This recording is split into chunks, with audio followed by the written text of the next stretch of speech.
नमस्कार, आप सभी का बहुत बहुत स्वागत है हेल्दी इंडियन किचन में। हमारे किचन में बहुत सारी ऐसी चीज़ें होती हैं, ऐसे मसाले होते हैं जो अक्सर सिर्फ हम सब्जियों के लिए इस्तेमाल करते हैं, लेकिन वो किसी औषधि से कम नहीं हैं।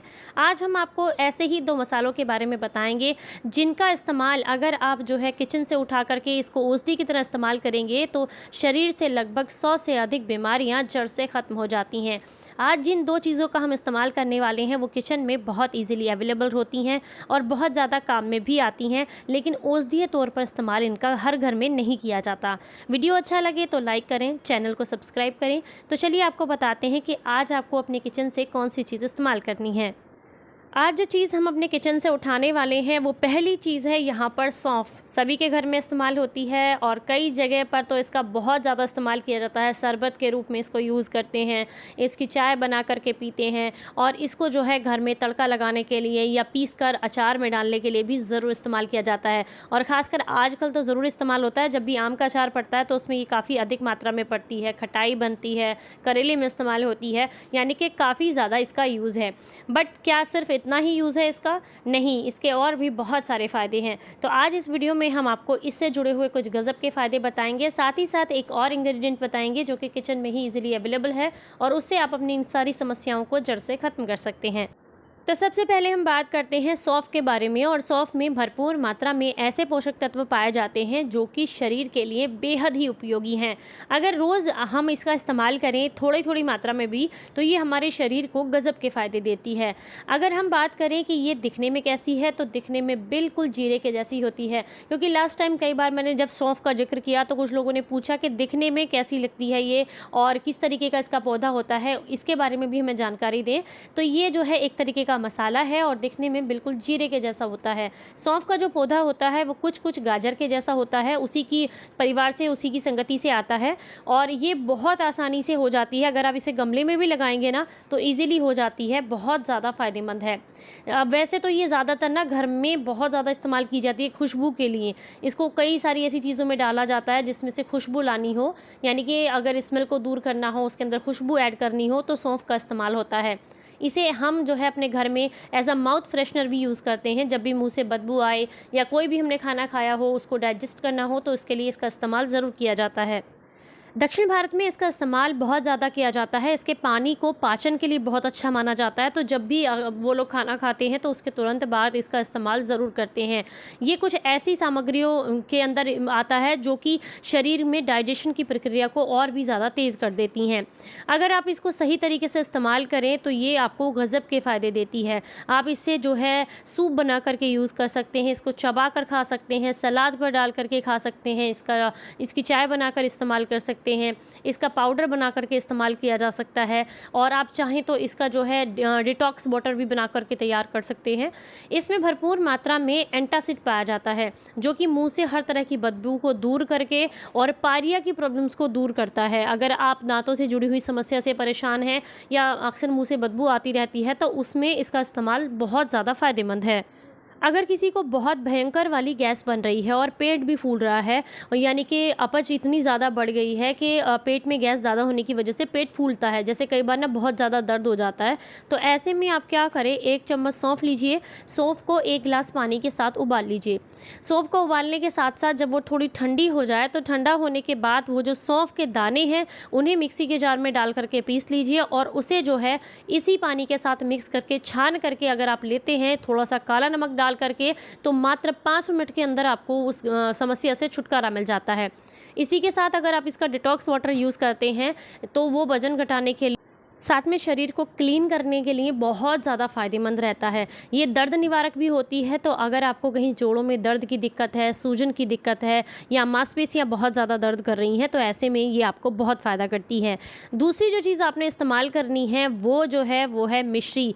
धागा मिश्री बहुत ज़्यादा फ़ायदेमंद होती है। अगर आप इसका इस्तेमाल करते हैं ना तो ये गज़ब के फ़ायदे देती है।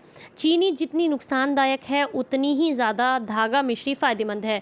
बहुत सारे लोगों ने अक्सर जब भी मैंने इसका इस्तेमाल करने के लिए बोला है तो उन्होंने कहा है चीनी भी तो मीठा है, मिश्री भी तो मीठा है, फिर दोनों में डिफरेंस क्या है, ये तो मीठा ही खा रहे हैं। लेकिन नहीं, चीनी को प्रोसेस बहुत ज़्यादा किया जाता है और उसमें सल्फ़र मिलाया जाता है, जो कि हमारे शरीर में डायबिटीज़ की मात्रा को बढ़ाता है, ब्लड शुगर लेवल को बढ़ाता है, जिससे हमें बहुत सारी समस्याएं होती हैं।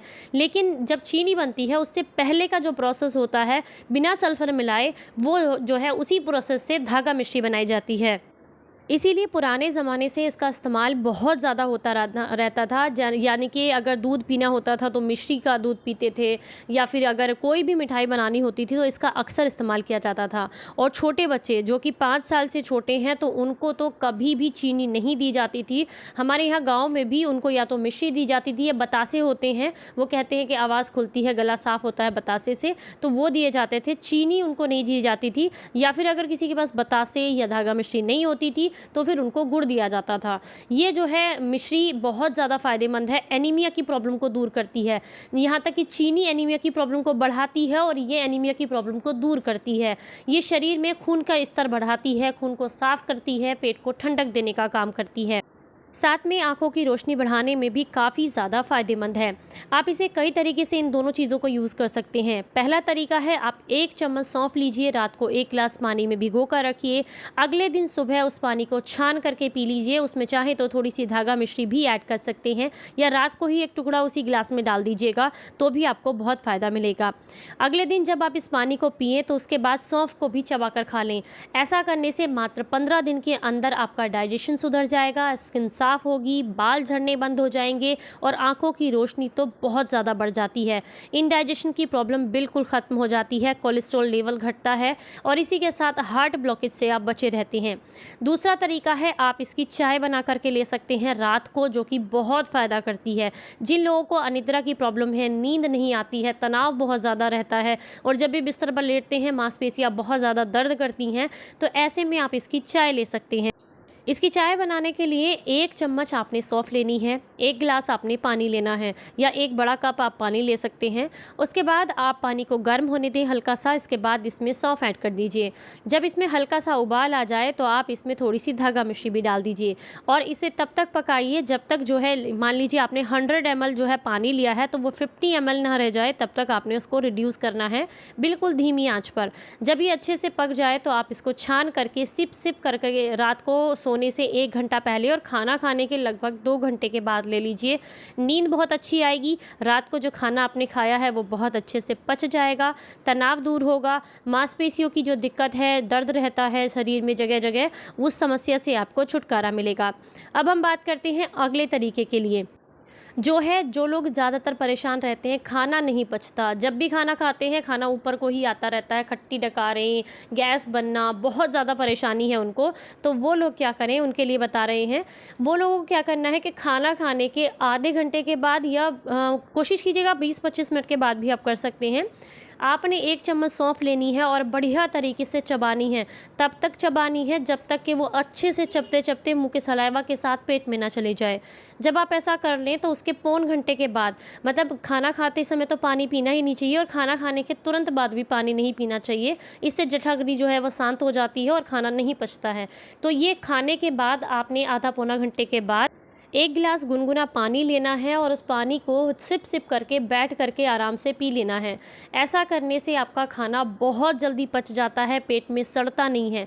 अक्सर यही जो है बीमारी का सबसे बड़ा कारण होता है कि पेट में खाना पचता नहीं है और ये जो है सड़ता रहता है। कैसे पता चलेगा कि पेट में खाना पच रहा है या सड़ रहा है, इसके लिए बहुत अच्छी एक वीडियो मैं बहुत जल्द आपके साथ शेयर करने वाली हूँ। अगर आप भी उसका वेट कर रहे हैं तो मुझे कमेंट बॉक्स में ज़रूर बताइएगा। इससे आप पता कर सकते हैं कि आपके पेट में खाना आपका इजीली पच रहा है या आपको उसे पचाने के लिए क्या करना चाहिए, कैसे पता लगाएं कि खाना पेट में ठीक से डाइजेस्ट हो रहा है या नहीं। तो उसके लिए बहुत जल्द आपके साथ वीडियो शेयर करूंगी, अगर आप लोग मुझे कमेंट बॉक्स में बताएंगे कि आपको उसके रिलेटेड वीडियो चाहिए। आप इसे कभी भी, जैसे कोई भी बीमारी नहीं है, कोई समस्या नहीं है, ऐसे ही खाना है, इसके फ़ायदे लेना चाहते हैं तो क्या कीजिएगा, किसी भी समय, दिन में किसी भी समय कर सकते हैं। एक छोटा सा टुकड़ा धागा मिश्री का लेना है और साथ में 1 चम्मच या आधा चम्मच आपने सौंफ लेनी है।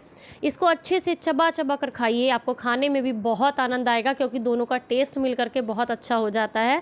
लेकिन मैंने कई बार देखा है जब लोग बाहर खाना खाने के लिए जाते हैं ना, मैंने भी अक्सर रखे हुए देखा है रेस्टोरेंट में ना, या फिर कहीं भी बाहर आप खाना खाना खाने जाते हैं तो आपको जो है सौंफ और मिश्री ऑफ़र की जाती है, वो इसलिए ताकि खाना ईज़िली डाइजेस्ट हो।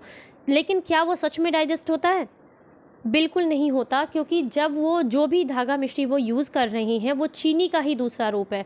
यानी कि उस स्टेज है, चीनी को मान लीजिए जैसे छोटे-छोटे टुकड़ों में बनाया गया या फिर उसको बड़े टुकड़ों में बनाया गया, यानी कि उसमें सल्फ़र होता ही होता है। अगर वो ये धागे वाली मिश्री रखें तो खाना वाक़ई डाइजेस्ट होगा, लेकिन वो जो चीनी होती है ना, वो खाना डाइजेस्ट नहीं होने देती। तो आप भी खाना खाने के बाद इसे खाने की आदत डाल सकते हैं, लेकिन धागा मिश्री के साथ। तो आप इसे अपनी डाइट में ज़रूर शामिल करें। अब बात करते हैं, सभी लोग ले सकते हैं, लेकिन जैसे डायबिटीज़ के रोगी हैं वो बोलते हैं कि हमें मिर्ची सूट नहीं करेगी या हमारा जो है शुगर लेवल बढ़ जाएगा, तो हम क्या करें? आप इसको सिंपली ऐसे ही चबाकर खा सकते हैं बिना मीठे के, आपको गज़ब के फ़ायदे मिलेंगे। वीडियो ज़रा सा भी काम का लगा है, पसंद आया है तो लाइक करें, चैनल को सब्सक्राइब करें और आज की इस जानकारी को सभी के साथ शेयर करें, ताकि छोटी-छोटी चीज़ें जो किचन में ऐसे ही रखी हुई हैं उनसे आप ओज़ियाँ बनाकर अपने आप को स्वस्थ कर सकें। फिर मिलेंगे किसी नई वीडियो के साथ, तब तक तो अपना ख्याल रखें, अपनों का ख्याल रखें। Stay healthy, stay happy. Bye bye.